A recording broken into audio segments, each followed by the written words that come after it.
Efirimiz davam edir, əziz tamaşaçılarımız. Biz də elə bu mövzuları istəyirik müzakirə ilə ətraflı şəkildə həm Azərbaycanın İrana humanitar yardımının göndərilməsi, həm az əvvəl süjetdə izlədiyimiz kimi görəsən çox tezliklə İranda bütün bu hadisələr hansı istiqamətdə bitəcək, kimin xeyrinə bitəcək? Bütün bu məsələləri də biz efirimizin canlı bağlantıda olan qonağı millət vəkili Cavanşir Feyziyevlə müzakirə edəcəyik. Cavanşir müəllim, sabahınız xeyir olsun. Sabahınız xeyir olsun. Elə onunla başlayaq ki, az əvvəl də süjetdə izlədiyimiz kimi fikrinizcə Donald Trump da demişkən çox tezliklə İranda hər şey bitəcək. Kimin xeyrinə bitəcək? Bitəcəkmi? Bitəcəyinə şübhə yoxdur. Çünki bütün müharibələr nə vaxtsa başlayır və nə vaxtsa sona çatır. Amma müharibənin törətdiyi fəsadlar haqqında danışmaq da biraz sadəlövlük olardı. Çünki istənilən müharibə mütləq kənar fəsadlar da törədir və gözlənilməyən təhlükələr də yaradır. Və hazırda bizim bölgəmizdə müharibə getdiyindən ilk növbədə bölgə dövlətləri və ümumiyyətlə yaxın şərq və daha geniş arealda bütün Avrasiya bundan təsirlənir və təsirlənəcək. Yəni bu da hər halda müharibəni başlayan tərəflər üçün bu bir yenilik deyil ki, ilk dəfə qarşılaşdıqları bir yenilik deyil. Amerika Birləşmiş Ştatlarının bildiyimiz kimi kifayət qədər müharibə təcrübəsi var. Bunların içərisində uğurlu olan da olub, uğursuz olan da olub. Məsələn, Vyetnam və Əfqanistan müharibələri uğursuz olsa da, amma birinci, ikinci dünya müharibələrində kifayət qədər uğurlu nəticələr göstərdilər Amerika Birləşmiş Ştatları və burada İsrailin də Amerika Birləşmiş Ştatları ilə birlikdə hərəkət etməsi uğurun, yəni müttəfiqlərin uğurlu olacağının daha çox ehtimal yaradır.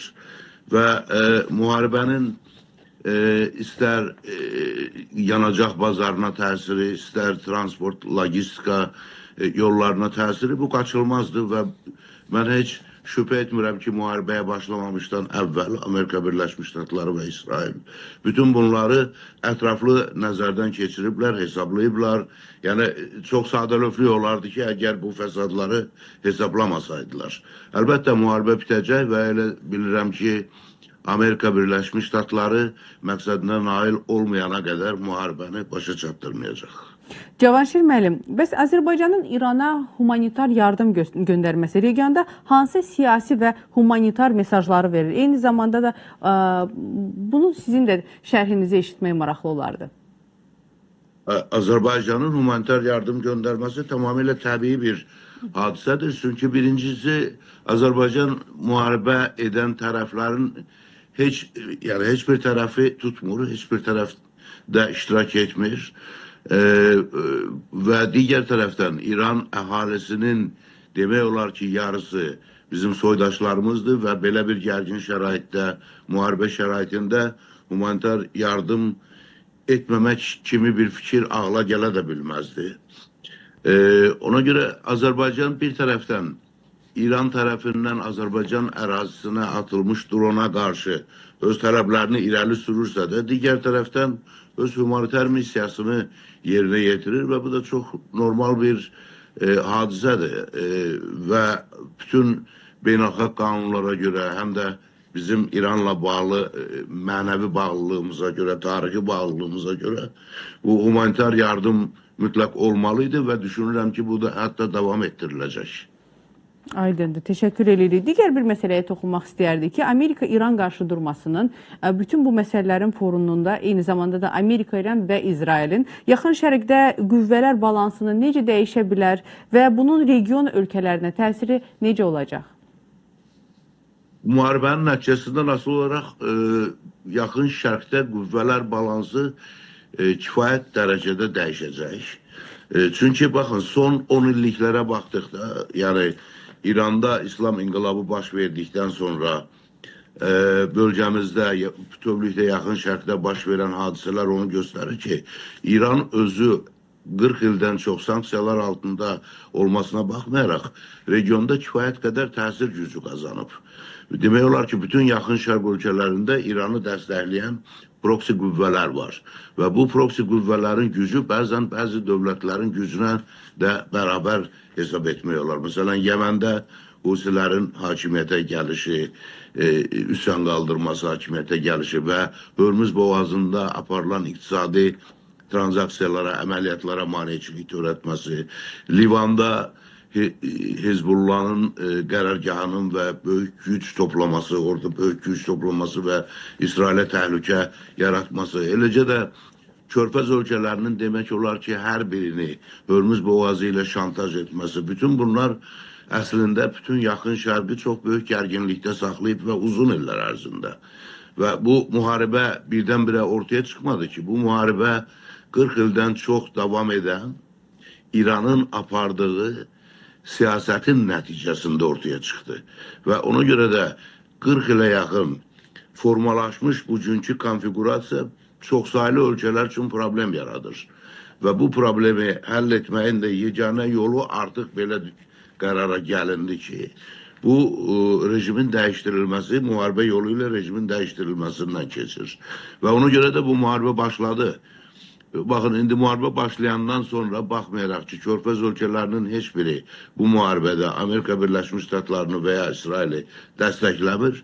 Buna baxmayaraq İran hərbi qüvvələri həmin ölkələrin ərazisinə raket atəşləri atır. Və yaxud elə Naxçıvana atılan dronlar və yaxud Türkiyəyə istiqamətləndirilmiş raket buraxılışları, bütün bunlar əlavə gərginlik yaradır və bölgəni bütövlükdə gərginlikdə saxlayır. İndi müharibə şəraitində raket buraxılışını həyata keçirir İran hakimiyyəti, amma müharibədən əvvəlki dövrdə daimi təxribatla üzdə qalıblar bu ölkələr. Və ona görə də əgər bu müharibə başa çatdığında İranda rejim dəyişikliyi baş verəcəksə, siyasi quruluş, siyasi sistem dəyişəcəksə və bu yeni hakimiyyət, yeni formalaşan hakimiyyət bölgə dövlətləri ilə, ümumiyyətlə dünya ilə əlaqələrini beynəlxalq hüquq normalarına uyğun şəkildə başlayacaqsa, quracaqsa, o zaman güc balansı, qüvvələr balansı dəyişmiş olacaq. Burada həm Amerika Birləşmiş Ştatlarının bütövlükdə qərb dövlətlərinin mövqeyi möhkəmlənəcək və Amerika Birləşmiş Ştatları ilə əməkdaşlıq edən ölkələrin bütün dünya boyunca Amerika Birləşmiş Ştatları ilə əməkdaşlıq edən ölkələrin bu bölgədə daha rahat iqtisadi fəaliyyət həyata keçirilməsi üçün münbit şərait yaranacaq. Təşəkkür edirik belə geniş şərhinizə görə. Sizin danışdığınız məsələlərin fonunda insanda belə bir fikir yaranır. Məsələn, Donald Trump açıqlamasında bildirib ki, artıq faktiki olaraq İranda müharibə başa çatıb. O elə liderlərdəndir ki, əgər o istədiyinə nail olmasa, elə belə müharibəni başa çatdırmaz. Demək ki, o öz maraqlarına necəsə nail olub. Trumpın bütün bu hadisələrdən qazancı nədir və nədir onun əsas motivi, nədir onun əsas belə deyək, amalı ki, o artıq fikirləşir ki, müharibəni sonlandıra bilər. Nəyə nail ola bildi Trump bu müharibədə? Yox, birincisi bu açıqlamalara ciddi baxmaq lazım deyil. Müharibə gedişində bu həm də informasiya müharibəsidir. Ona görə Trump da Peak Hexetdə müxtəlif, bəzən bir-birinə ziddiyyət təşkil edən açıqlamalar verə bilərlər. Amma düşünmürəm ki, doğrudan da onun bu dəfə dediyi ki, müharibə 3-4-5 günə və ya bir həftəyə başa çatacaq. Bu kimi açıqlamalar ona görə verilir ki, bunlar əlbəttə öz planlarını açıq şəkildə bildirməli deyirlər. Müharibə aparan tərəfdir, o öz gələcək addımlarını, bir həftəlik, 2 həftəlik, 1 aylıq addımlarını tam açıqlığı ilə açıqlaya bilməz. O yüzden fərqli və bəzən ziddiyyətli açıqlamalar verə bilərlər. Əsas məsələ ondan ibarətdir ki, mən düşünürəm ki, əvvəlki məğlubiyyət variantlarından çıxış edərək, istənilən halda İsrail və Amerika Birləşmiş Ştatları bu müharibədə bütün variantları müzakirə ediblər və əminəm ki, əgər onlar məqsədinə çatmaq haqqında hər hansı bir şübhə olsaydı, ümumiyyətlə bu müharibəni başlamazdılar. Çünki müharibəni başlamaq və yarımçıq qoyub getmək daha çox fəsad yaradır və daha uzun müddətli problemlər yaradır. Həm Amerika Birləşmiş Ştatlarının özü üçün bu ola bilərdi, həm də bölgə dövlətləri üçün. Bütövlükdə dünyada global təhlükəsizlik üçün daha uzun müddətli problem yarada bilər. Məsələn, Əfqanistan müharibəsinin nəticəsində biz bunu görürük. İndi Əfqanistanda hakimiyyətə gəlmiş qüvvələr tamamilə yeni bir siyasi quruluş yaradır. Bölgənin siyasi atmosferini değişir, siyasi mühiti daha da gerginleştirir vesaire. Ona göre de bu muharebede bana elə gəlir ki, bütün varyantlar nəzərdən keçirilib. Bir variant A işləmədiyi halda variant B işləyəcək. Variant B işləmədiyi halda variant C işləyəcək. Və digər tərəfdən bu İran daxilində bu son günlərdə elan olunan dəyişiklik əlbəttə Amerika Birləşmiş Ştatlarını və ya İsraili heç cür qane edə bilməz. Və bu da onu göstərir ki, müharibə belə qısa müddətdə qurtarmayacaq. Əgər bir başqa şəxsin ali dini lider seçilməsi bəyan olunsaydı İran tərəfindən, bəlkə də bu müharibənin müddətini daha da qısaldardı. Amma bütün ailəsi bu hücum nəticəsində, bu müharibə nəticəsində öldürülmüş bir şəxsin yenidən döyüşən tərəfə lider seçilməsi bu müharibənin daha da uzanacağını göstərən bir faktdır. Ona görə də düşünürəm ki, nə qədər Donald Trump və yaxud İsrail rəhbərliyi bəyan etsələr də ki, 3 günə, 5 günə müharibə başa çatacaq, bu belə tez başa çatmayacaq. Baxmayaraq ki, İranın hərbi gücünün böyük bir hissəsi artıq məhv edilib. Amma Donald Trump'ın motivasiyası haqqında soruşuruz. Birinci motivasiya mənə gəlir ki, İsrailin təhlükəsizliyinin təmin olunmasıdır. Çünki İsrail devləti yaranmasını elan olunduğu gündən bu günə qədər daimi təhlükədə mövcuddur və İsrail vətəndaşları doğrudan da bu təhlükədən çox böyük əziyyət çəkirlər. Digər tərəfdən İranın bayaq dediyim kimi bütün yaxın şərq ölkələrində proksi qüvvələr yerləşdirməsi və həmin ölkələrin apardığı siyasətə təsir etmək cəhdləri Amerika Birləşmiş Ştatları və Qərb dövlətləri üçün ciddi arqument yaradır ki, buna hər hansı bir şəkildə müdaxilə olunsun. Və bu İranın tərəfindən həyata keçirilən cəhdlərin qarşısı alınsın. Bu sanksiyalar vasitəsilə baş vermədi. İranın bütün dünya ilə iqtisadi əlaqələrində nə qədər məhdudiyyət qoyulsa da, artıq 50 ilə yaxın bir müddətdə İran yenə də öz silahlı qüvvələrini və hərbi arsenalını gücləndirə bildi. Və nəinki təkcə həm də eyni zamanda digər ölkələrdə özünə çox böyük dəstək qazana bildi. Ona görə də Amerika Birləşmiş Ştatlarının düşünürəm ki, bu müharibəyə başlamaqdan başqa bir yol qalmamışdı. Aydındır. Bəs Cavanşir müəllim, belə bir maraqlı şərhinizdən sonra belə bir fikir formalaşır, sual yaranır insanda. Xameneyinin ailəsini də özünü də məhv elədilər və hal-hazırda onun oğlu davamçısı Müctəbə Xameneyi seçildi.